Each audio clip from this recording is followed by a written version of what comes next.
know, we've all had various traumas in our life. I've had many, but one that has completely redefined who I am as an artist and completely shaped my artistry was actually giving birth to my first daughter, Bea. That birth was so traumatic for me, and the impact that it had on my body. My second birth with my second daughter, that doctor finally told me why I couldn't have natural births, and it was because I actually had a first abdominal surgery that was just like a cesarean, but to remove a tumor the size of a baby. And I actually discovered that I had this immense tumor in my body because I had experienced excruciating pain when I was about to do a dance performance. I actually had 3 cesarean cuts in my abdomen that cut through my stomach wall, my muscles. And so because of these 3 incisions into my muscles, I have an insane amount of scar tissue that has glued my abdominal wall muscles to my organs. And so this is so important, obviously. Your core is so important as a mover, as a dancer, that it had to completely force me to redefine what movement was for me, because I could no longer do the movement that I was so used to being able to do in the past. That it forced me to completely rediscover who I was as an artist.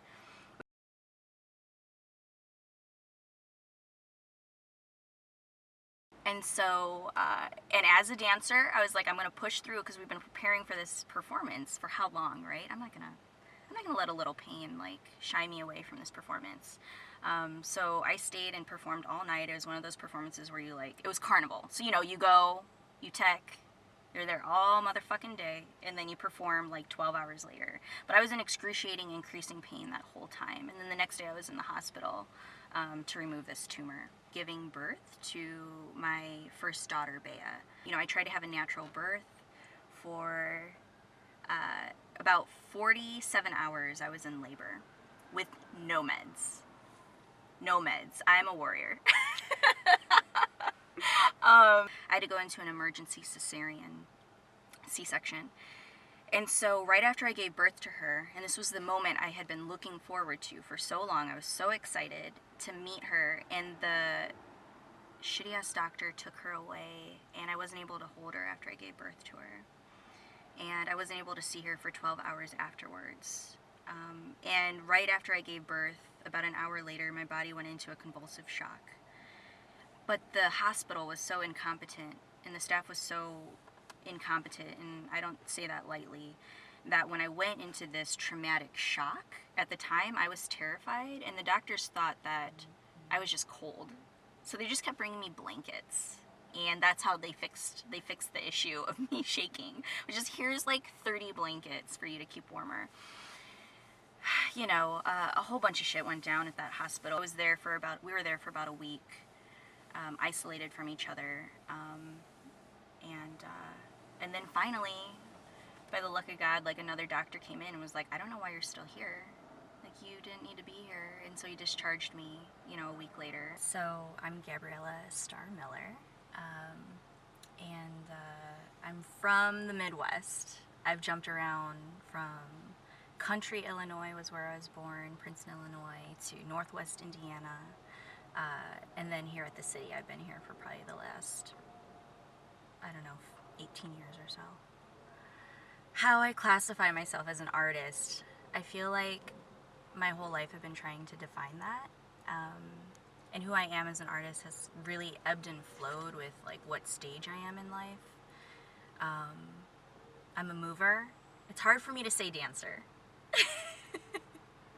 I've never really honestly been that great at picking up choreography. I have the worst memory in the world, and so class I wouldn't say never, but class has been hard for me to feel good and comfortable in my body. So I guess I identify as a mover because I feel best when I'm just with a group of people with some combinations and just grooving.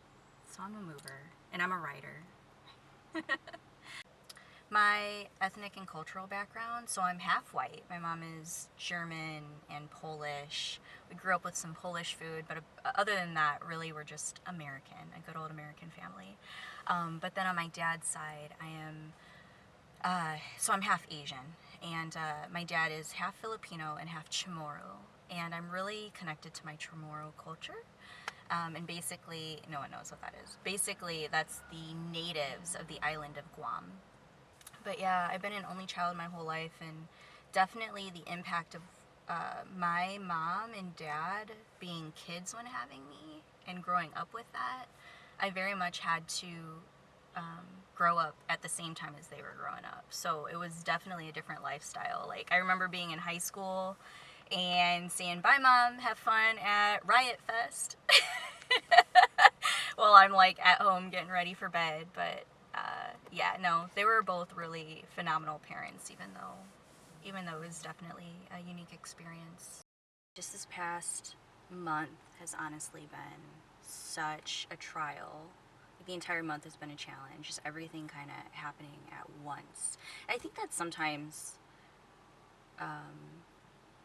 what makes things harder is just when everything happens at once. It's not just one thing, but it seems to just be a snowball of things that happen.